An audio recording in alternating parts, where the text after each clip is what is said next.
Assalamu alaikum wa rahmatullah.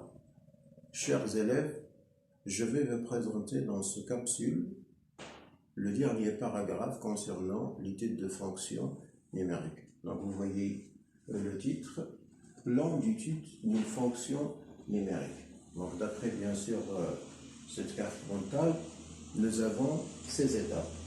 La première, c'est évidemment la détermination de domaine de définition.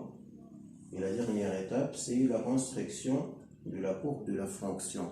Et comme nous avons déjà vu dans le chapitre de la dérivation et aussi le chapitre concernant les limites, comment bien sûr définir ces étapes. Mais tout d'abord, comme vous voyez là, il y a une chose nouvelle, c'est quoi? C'est l'ensemble d'études d'une fonction. Parfois, on peut étudier la fonction non pas sur son domaine de définition, mais uniquement sur ce qu'on appelle le domaine d'étude ou bien l'ensemble d'études de la fonction.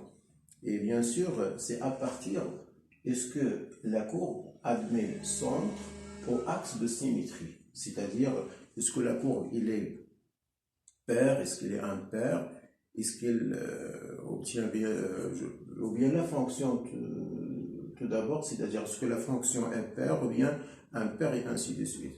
Donc à partir des exemples, on va voir comment on va passer de domaine de définition, ou bien l'ensemble des définitions, vers le domaine d'étude. Et bien sûr, la deuxième étape qu'on a déjà vue, c'est déterminer les limites aux bornes ou éventuellement aux bornes de l'ensemble de définition. La troisième étape, et cette étape-là, elle est très très importante, elle concerne tout d'abord la dérivabilité, l'étude de la dérivabilité de la fonction sur son domaine de définition ou bien sur son domaine d'étude, et en même temps il faut calculer la fonction dérivée, étudier son signe pour bien sûr trouver les variations ou déterminer les variations de la fonction. Et à la fin de cette étape-là, on va regrouper tout ça dans ce qu'on appelle tableau de variation. Le nouveau dans ce chapitre, c'est bien sûr les branches infinies de la courbe. C'est-à-dire, est-ce qu'il y a des asymptotes pour la courbe? Est-ce qu'il y a des branches infinies, des branches paraboliques et ainsi de suite. Autre chose, il y a la cinquième étape qui est l'étude de la concavité de la courbe. Et cette étape-là, il n'est pas toujours, ou bien on n'est pas obligé toujours de la traiter. Pourquoi? Parce que parfois, on peut passer directement à la construction de la courbe sans passer par la concavité, comme on va voir, comme j'ai déjà indiqué, sur des exemples beaucoup plus concrets. Maintenant, la dernière étape qui est la construction de la courbe, c'est-à-dire il faut utiliser tout ce bagage des informations pour à la fin tracer ou bien construire la courbe.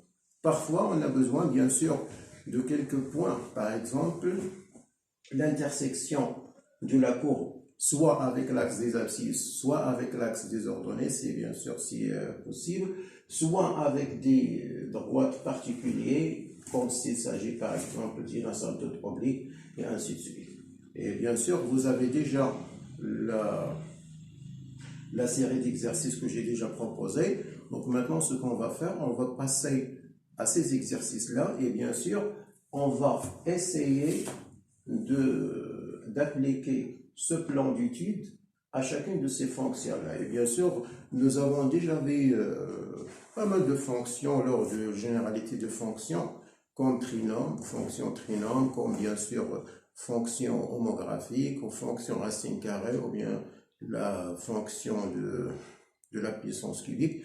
Mais là, ce qui va être nouveau, et bien sûr, ça va donner de l'importance à ce chapitre-là, c'est de passer à d'autres fonctions.